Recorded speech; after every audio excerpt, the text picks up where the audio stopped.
Hello, welcome to the Authentic Role-Playing Podcast featuring independent DMs and GMs of tabletop role-playing games.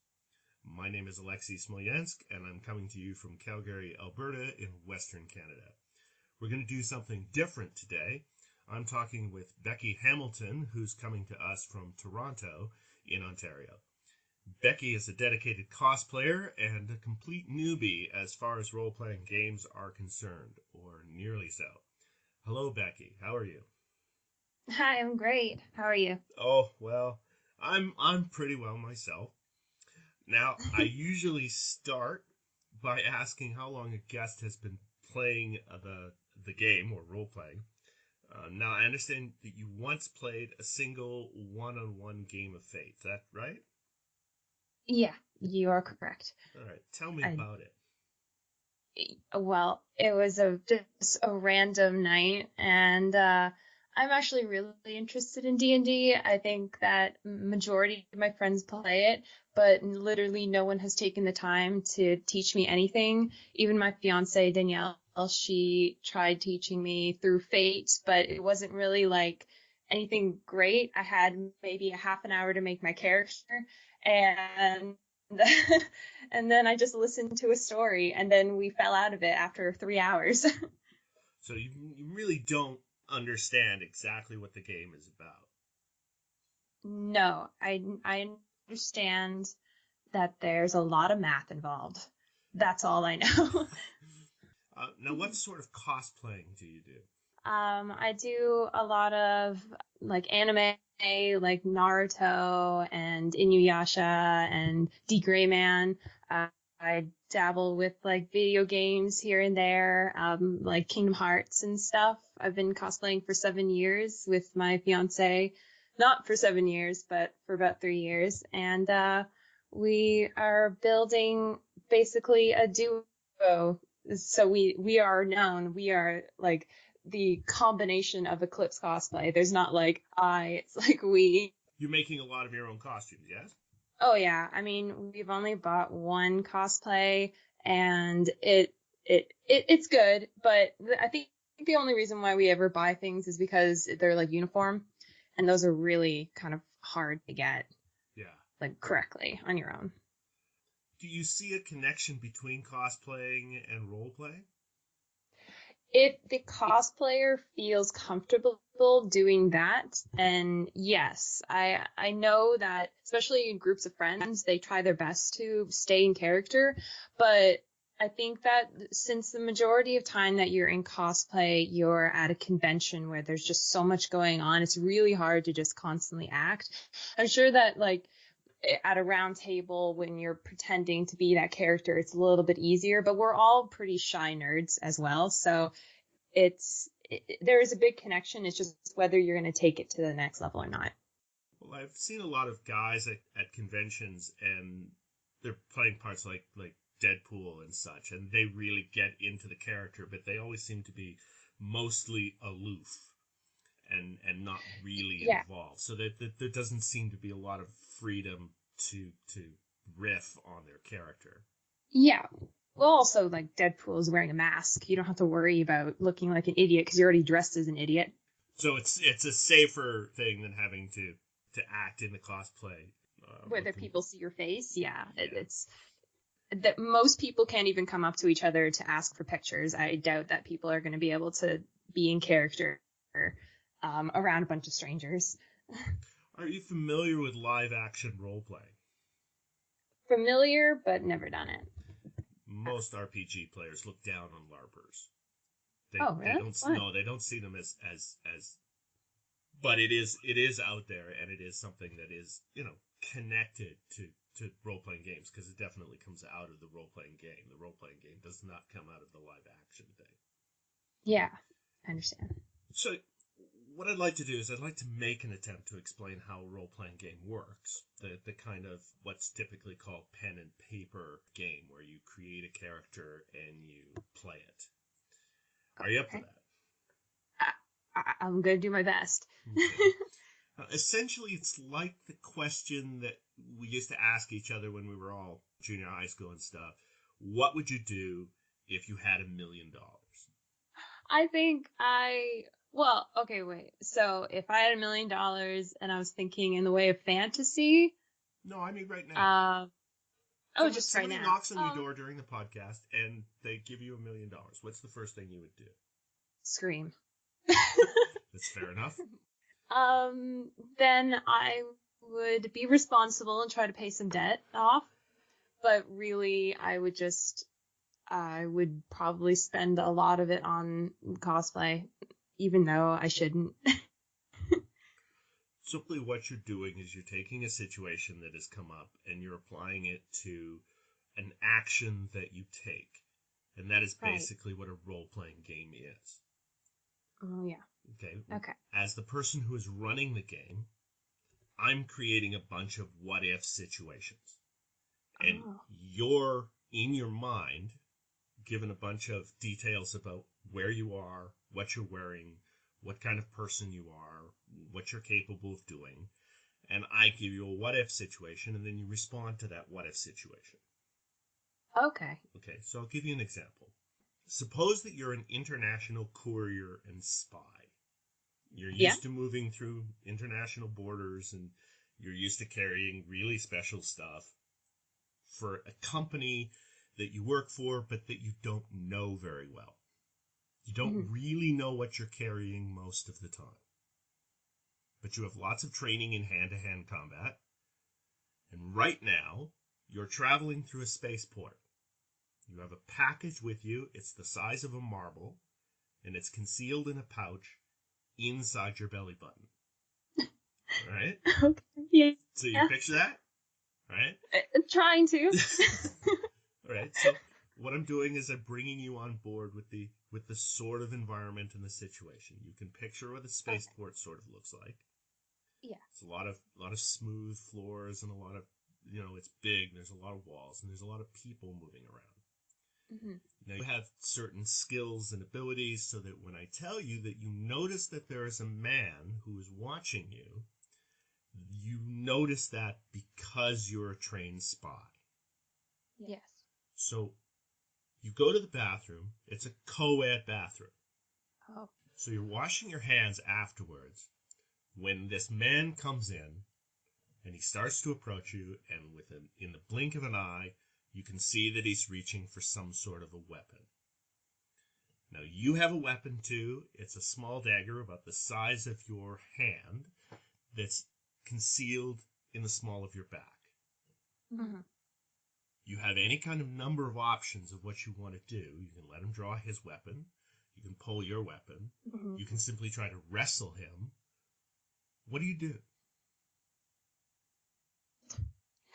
Honestly, if I was a trained spy, I would probably catch him off guard with something like, "Oh, finally you came into the bathroom with me. I was wondering when we were going to go into assault together." Oh, but by the time you've done that, he's now pulled his weapon. He's already pulling the weapon out of his pocket. I would say, whoa, it costs extra to do some kinky stuff. Well done. He tells you, he's got the gun on you now, and he tells you, give me the package. What package? He knows you have it. Okay, well, then I would probably reach into my back pocket and, pull out my wallet and be like, "This package?" He takes the wallet from you, and he throws it away. I want the package. If you're talking dirty to me, I think it's it's going right over my head. I don't exactly have a package. You might be in the wrong area. Okay, do you understand what's happening then? Yes. Okay, so we're basically playing out a scene from a movie. Oh, okay. It doesn't have to be a real movie, but the two of us are creating an improvisational scene based on what's going on. Now, as the person who's running this, I have in my mind a series of things that this person is willing to do. Yeah. He might be willing at this point to just shoot you. There's nothing that says that he necessarily can't. Perhaps he has some sort of dictate that he's supposed to take you alive.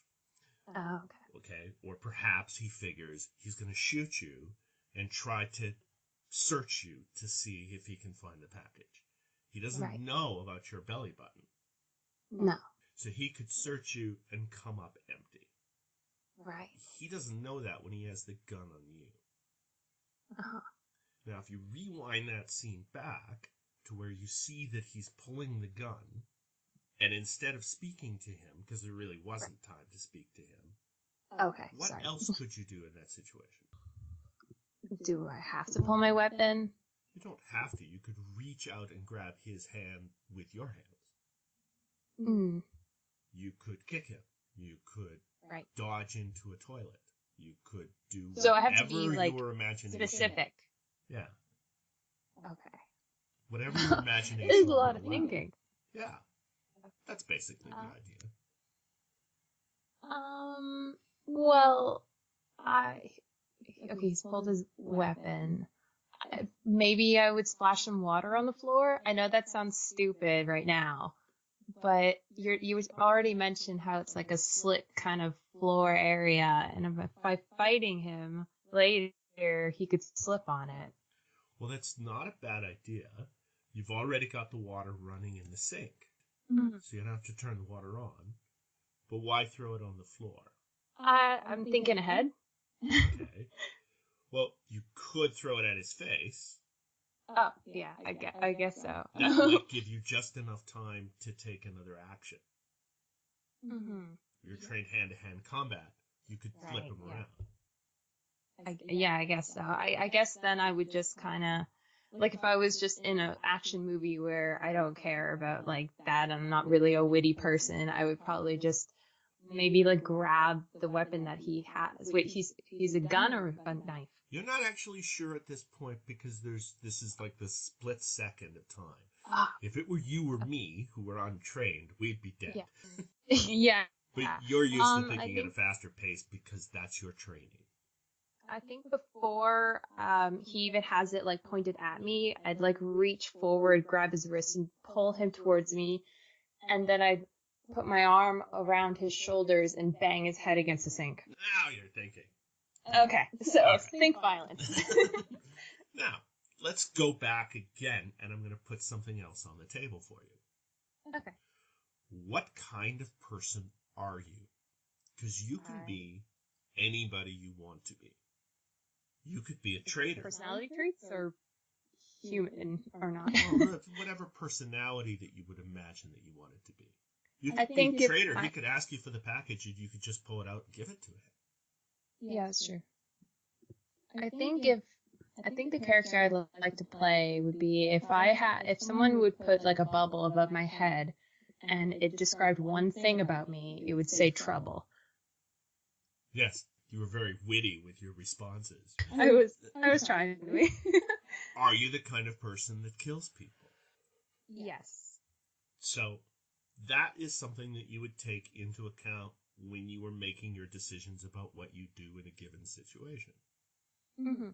So when I would say, here's your situation, you would be thinking, well, my character is the kind of person who wouldn't hesitate to bang his head on the sink. Yeah. So that's a decision you make ahead of time when you're first creating the character. Mm-hmm.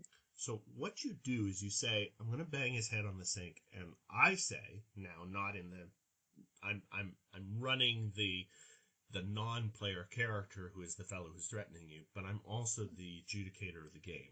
I'm the guy who's saying what's going on. I'm making the whole setting that's around you. So I say, will you attempt to bang his head against the sink? Oh.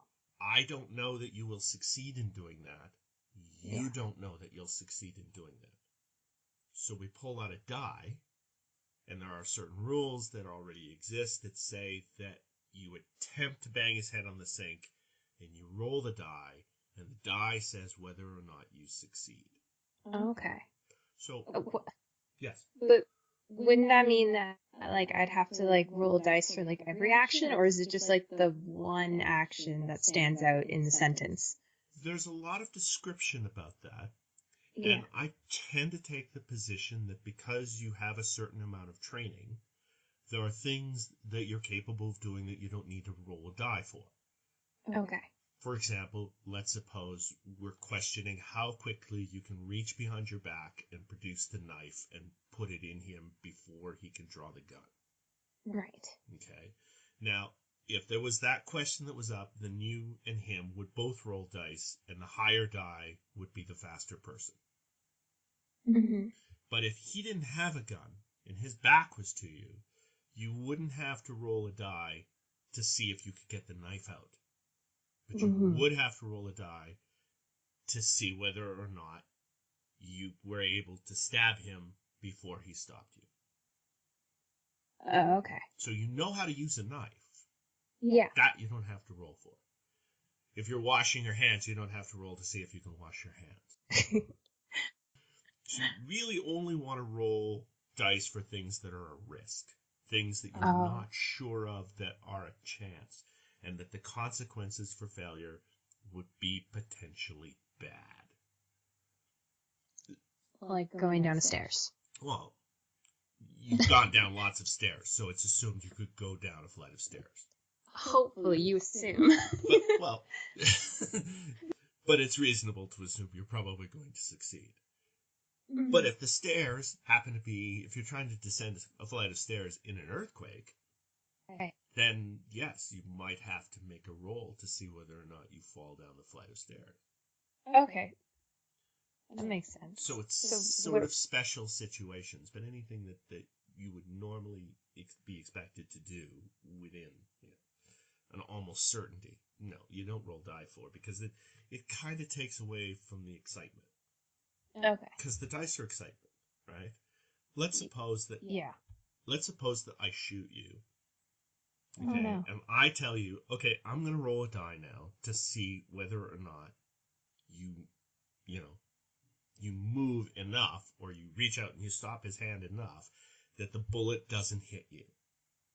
Mm-hmm. Okay? So I hold the die in my hand, and I don't throw it right away. I just sit there and roll it in my hand, saying, now, if he hits you, it's going to cause this much damage, and it's really going to hurt. Yeah, and of I course. still don't roll the die. Do you start to feel the tension from that? Yeah. Yeah, like roll the frickin' die, right? Yeah. So there's ways that, as the adjudicator of the game, that I can make you feel a certain sort of connection to what's going on around you. By what words I pick, or how I describe it. I mean, I didn't even describe what the guy looks like. Right? I could go further and say that he looks like this, or he looks like that. He has really nice, banal, sort of calm features that don't make him look like he's a murderer, or he's, got a scar instead of an eyebrow, or whatever would be that I would feel would most make you identify with the situation. Oh, okay. So let's step back again. Yeah. You've run this character now for a while. Let's say that you've been running in a campaign and you've had several nights where you've been playing this same person. Okay. They carried a package to this embassy, and the embassy exploded, and you found out that you had killed a bunch of people in the embassy. You didn't even know what was in the package. And because of that, you had to escape from the country, and you had some very bad moments where you almost got caught, but you were able to sneak under a barbed wire fence, and you stayed at a farmhouse with a couple while there were people searching all around. You hid in the latrine. You got out of that situation. You made your way back to the country that you came from. You found the guy who gave you the bomb. You found that he was a traitor. You killed him. Okay, all of these things are stuff that we've been running for several weeks of gaming. Okay? Yeah. These are all things that you've rolled dice for, and you succeeded for, and you've overcome, and so on and so forth. So as you begin to accumulate experience running this particular character, you begin to feel something for the character.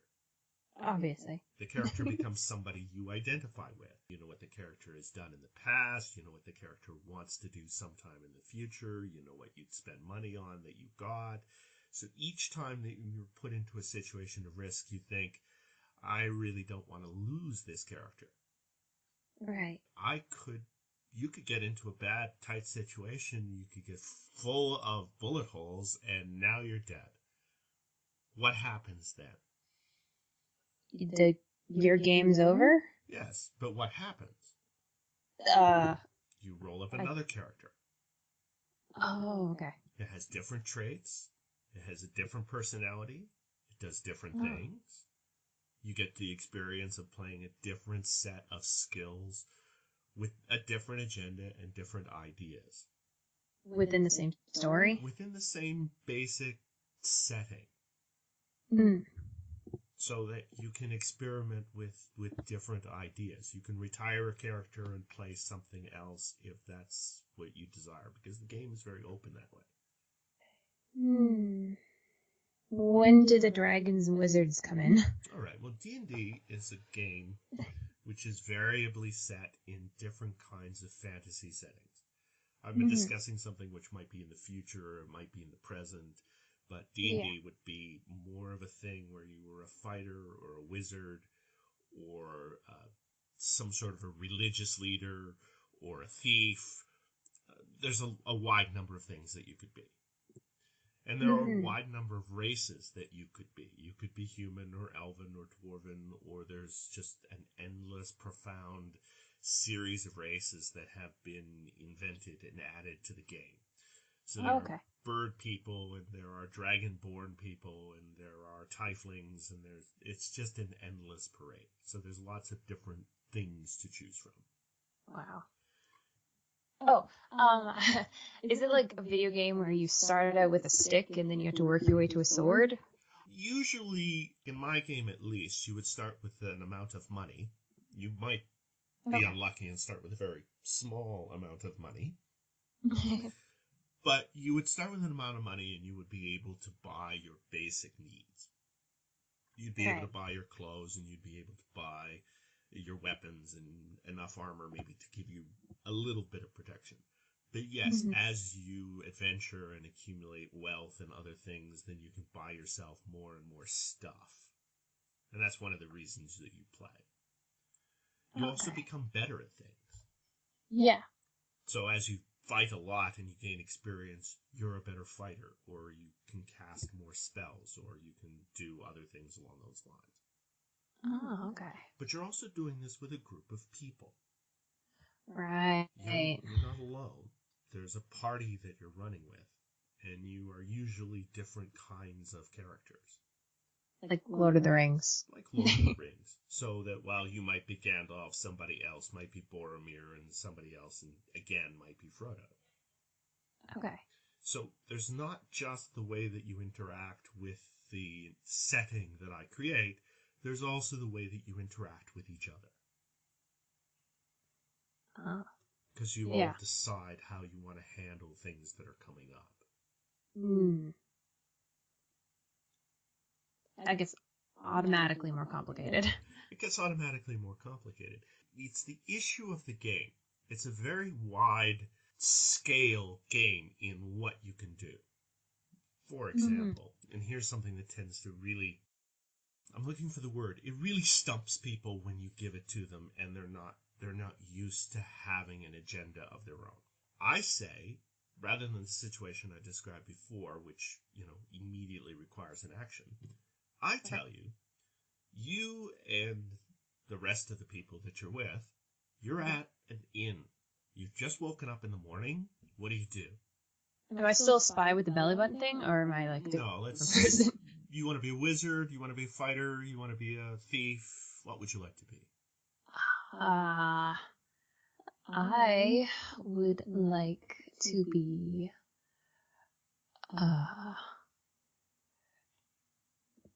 Oh God, there's just so many choices. And that's part of what stumps people, is that the choices can be very difficult. When I first played the game, and I knew nothing about it, and I can remember clearly what that first night was like. Yeah. I was given a fighter. You will be a fighter. That's what I was told. You will be a fighter. Oh. You don't know anything, so fighters are easiest. You're a fighter. You can think in terms of swords and fighting. There. That's simple. Right. Don't be anything else. Not until you learn more about the game. Right? Yeah. And I've done that in the past with people. It's probably a really good idea that if you've never done this game before, you understand a weapon, you understand fighting something, you should probably be a fighter. Okay. Can I be a shapeshifter? Well, some people would do that, but the reason why I wouldn't as a game master is because I don't want you to have that much power. Right. I want you to live in a world that's a little bit scary. And the more power you have at the start of the game, the less tension that you're going to feel. I want you to feel like you're a spongy little person that is afraid of being pricked a little too often. Oh, okay, then spongy it is. I will pick a mermaid. Well, it's going to be a little bit difficult being at the I can be out of water for like 3 hours at a time. There are people who do play that kind of a race. So let's say that, and I don't, but I'm willing to bend. Let's say that you're a mermaid, but now we've got to put that in next to the sea, don't we? Yes. Okay, because we have 3 hours before you have to get back into the water, or there's going to be trouble. Or I could use a tub. Right. Let's suppose that when you are in human form, there's no way to tell that you're a mermaid. Yeah. Okay, for that 3 hours, you totally look human. Mm-hmm. Right, so you're out of the water, you've just climbed out, you've met your friends at the bar. They're not mermaids. So, what are you going to do for 3 hours now? Try to make the most out of it. You have a few drinks and you go back to the sea. Oh yeah, drinks. That sounds good. Now, what most DMs will do at this point is they will create an adventure. They will basically create a plot line. They'll call it a storyline. And they will compel you to get involved in something that's going on. Somebody comes in, they need help. You're a mermaid, so as a DM, I want to set that up. They need help taking something to an island that's 50 miles across the sea. You guys have a boat, so you can do this trip for them. And he's willing to pay you 20, 40, 60 gold pieces ahead of time to do this. Mm-hmm. So you take the trip across, I set up some fighting, you get to the island, you find out that it's all a trap, that a bunch of people try to grab you, to sacrifice you to their god, you get away from their god, you kill a bunch of people, you get a bunch of treasure, you go back home, you buy new stuff. Woohoo! That's a typical kind of adventure that people would run in the game. I don't like to run those kind of adventures. I will, but I don't like to run those kind of adventures. What I like is for players to think, what can I do as a person living in a fantasy world with no rules? I can do anything I want. Right. I can go anywhere I want, well, within 3 hours, because you've severely limited yourself with this mermaid thing. I could have a tub with me. It could be in a carriage. So somebody has to put you in the tub and in the carriage, and when the fight happens because you're attacked by bandits on the road, you're in the tub in the carriage while everybody else does all the fighting. I'll carry a crossbow. Oh, that's perfectly cool. It's a good answer. I have to go with that. Okay, so your tub is specifically built so that it's a fortification. You have arrow slits at the top of the tub so that you can stand up in the water and fire your crossbow. The crossbow is carefully oiled so that it won't rust. Mm-hmm. Fair enough. It's pretty cool. Crossbow actually. Mermaid. Okay, you're on it. So you've got a tub.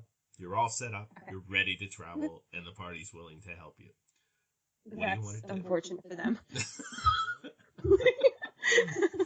What do you want to do? Get more arrows? I mean... You've already bought a supply of arrows. Oh. You already have food, and this is where the math comes in. It's right. It's how much food do you have? How many arrows do you have? How much experience do you have? How many hit points? That means how much damage can you take before you die? all of that, that's kind of that's math, but it's mostly just adding and subtracting. Okay. Are you allowed to bring calculator? Well, of course. Okay. Good. This isn't a math test. That would be a terror. Well, actually, it'd be kind of fun though, learning math through D&D. I'm sure a lot of people have. Okay, so I got my mermaid. You got your mermaid. Yes. You've got all your equipment that you can afford to buy. You're out of money. Yes. I'm going to go after a Fey Royal. Okay, well, you're going to have to find out where one is first. Yeah. I'll talk to the elves because they don't like them, right? There's no elves in town. Oh, no. This isn't an elvish town. It's a human town. Right. So the nearest elves are, say, 600 miles away. Are they on the coast?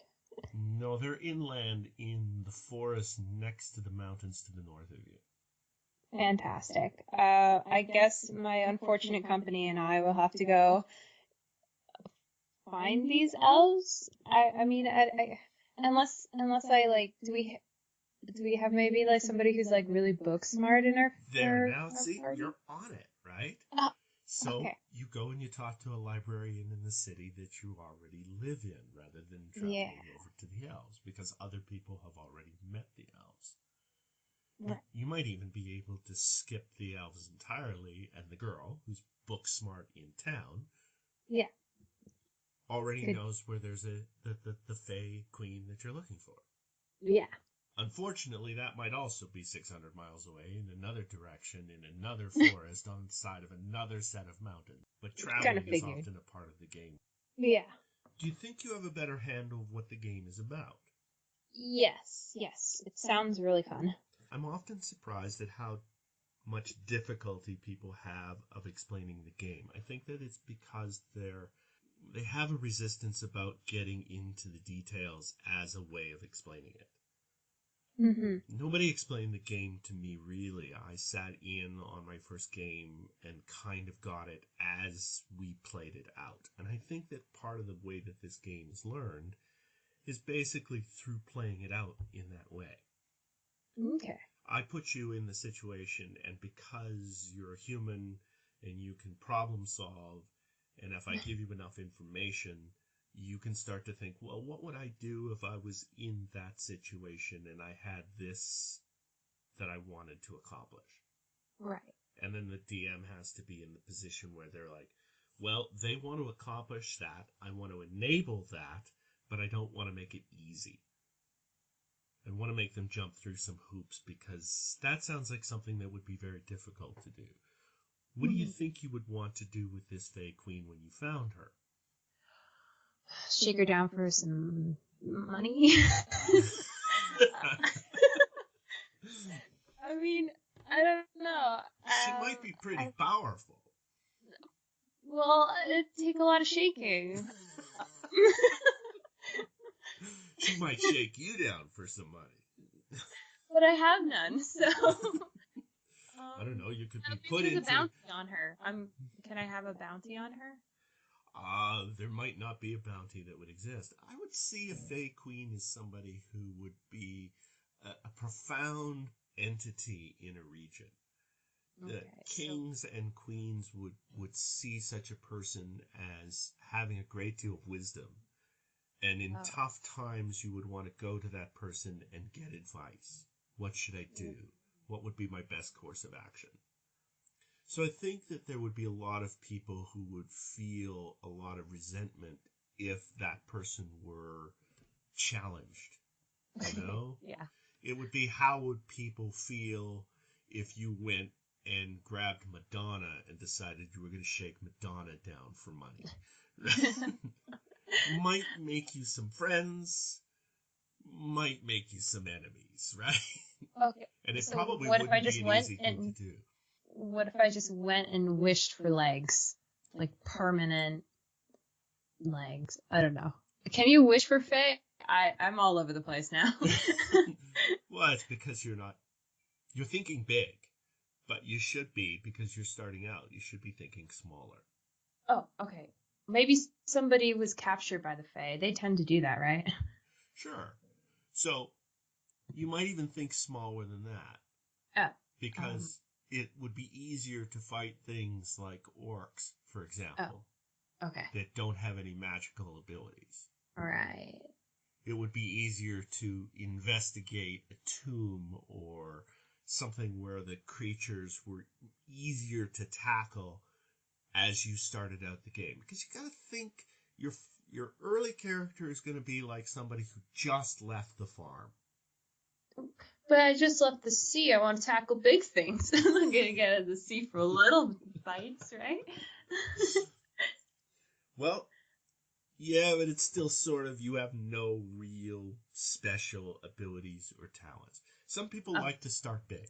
They like to start all the characters in their world with a lot of power right off so that they can do things like what you're suggesting. They want to cut through all the early stuff where you're not very powerful, and they want to go right Oh, to that. right. The reason I don't is because I want you to be a spongy cushion that is really afraid of things when you Mm-hmm. start off, so that I can get a lot of tension out of you. Okay, so then I'll just, I guess, go after some orcs that maybe have a bounty, because I want money.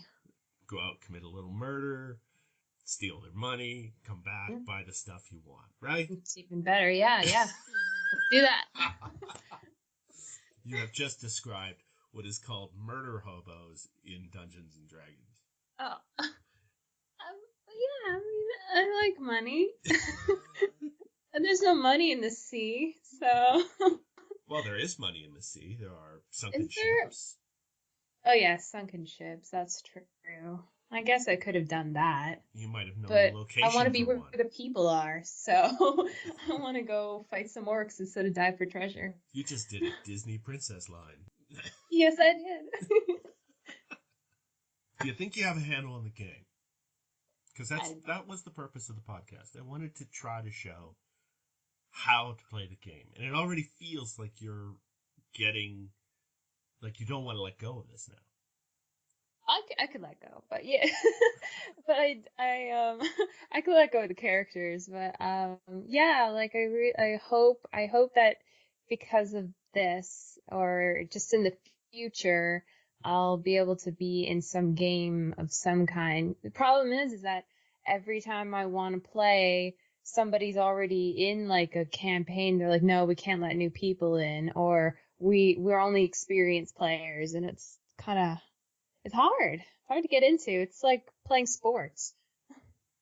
Have you had much of that sort of thing like thrown at you? A little bit, yeah. Yeah, I mean that's something to look forward to during the summer once I get everything together in my life. But it's definitely something like it's to me D&D is like the epitome of geekdom or nerdom or whatever because we're you're basically doing the ultimate escapism because you're playing a character in a world that's like made up through fantasy instead of like cosplaying a character who just goes to a convention and just dresses up like the people say cosplay is escapism, but I see it more as a stressful art than that. Gee, I'm not sure now. Were you lying to me? Do you know more about role playing than you said out No, loud? I don't. I read a lot of articles on cosplay and I know a lot like I understand role play as like this is role playing so you're playing a role so it's escapism um through like being a different character like the psychological aspect of it but I've never like dived into it before, Well, the real you know. key is the risk. Yeah. This is the real key, is that whatever you try to do, there's a risk that you'll die. Wait, die playing it or die in the game? Obviously, your character will die, right? Yeah. Not you personally. We know Yeah. you're going to die, just probably not today. Probably. Who knows? The weather's pretty bad out there. But if without the risk, there's no real thrill. So you need a certain amount of risk. And understanding the role-playing aspect without a sense of risk, then it just becomes make-believe. There's no sense of overcoming an obstacle and being rewarded for overcoming that obstacle. Yeah. That's what I was hoping I would get across to you. No, it's good. I'm glad I did this. I certainly hope that you can find a game. All I can suggest is the same things that most people suggest, that you go to a game store, you talk to the owner, that they can usually set you up with some sort of group that's at least willing to communicate with you, or some sort of game night that they run. And often some game stores will have game nights that run for people who are just starting out on the game. Yeah. So I would suggest going to a game store. You're in Toronto. There are lots of game stores in Toronto, so you have a fair number to pick from. Yeah. You have to feel sorry for people who are living in, say, Owen Sound or Sudbury or Timmins, because they don't have a lot of choices. Right. Yeah. But Yeah. if you live in a small town, you don't have a lot of options for how you can play. You pretty much have to convince your friends to play with you. But if you want to get involved in the activity, all I can suggest is that you try to communicate with some sort of group that already exists. Oh, okay. D&D players do tend to be fairly inclusive. It is sort of in their nature, although you will encounter some resistance from the fact that you're, and I'm sorry to say this, a girl. Newbie? Oh, girl. Okay. Yeah. Oh, wait, actually, no, I didn't realize that would be an issue. Unfortunately, it is. There's, I don't understand it. I have been running with girls since I began playing the game. But for some reason, there does seem to be a sort of a man-boy thing about this game where they feel very threatened by girls, and thus they become really unreasonable with girl players. Oh. Huh. So I would just warn you that it's out there. Okay. Well, I mean, if it's out in D&D, it probably is out in a lot of other role play kind of games, even like video games. Yeah, absolutely. You're probably safer, though, in any kind of a community, because they do tend to police that sort of thing. Yeah. But if you were to find an isolated group of guys, you might find that they were not that friendly. Yeah, I wouldn't even want to hang out with them. So they don't want to hang out with me. I don't want to hang out with them. I've heard such stories. Well, thank you, Becky. Yeah. I appreciate you jumping in with this. I hope I didn't make you feel at all uncomfortable. Oh gosh, no, it was a load of fun. Great. My guest for the podcast today has been Becky Hamilton. I'm Alexis Smolensk. You've been listening to the Authentic Role Playing Podcast. Please use the subscriber button and subscribe. And if you're looking for some advanced content on Dungeons & Dragons and how to run the game, I would visit my blog at Tao of D&D, or buy my books, How to Run, an Advanced Guide to Managing Role-Playing Games, or The Dungeon's Front Door. Both are available on Amazon, iBooks, and Lulu. And you can find the links for those in the content description below. So I wish you the best for your campaign. I will remind you that we all need to keep bringing new people on board and into the game in exactly the way that I've been talking to Becky. And I hope that your D&D game gets better every day. Thank you.